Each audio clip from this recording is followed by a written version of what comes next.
आखिर नबी पाक सल्लल्लाहु अलैहि वसल्लम ने चांद के 2 टुकड़े क्यों किए? क्या ये सिर्फ एक मौजज़ा था या किसी बड़ी निशानी की तरफ इशारा? जब रसूलुल्लाह सल्लल्लाहु अलैहि वसल्लम ने नबूवत का ऐलान किया तो अबू जहल ने आप सल्लल्लाहु अलैहि वसल्लम का इम्तिहान लेने के लिए अपने दोस्त हबीब को बुलाया। हबीब वो शख्स था जो लोगों को अपने सवालात के जाल में फंसा देता था।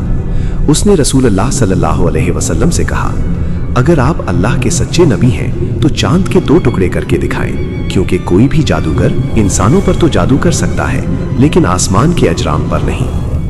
ये सुनकर मक्का के तमाम मुशरिकीन दिल ही दिल में खुश होने लगे कि अब नऊजुबिल्लाह हकीकत सामने आ जाएगी।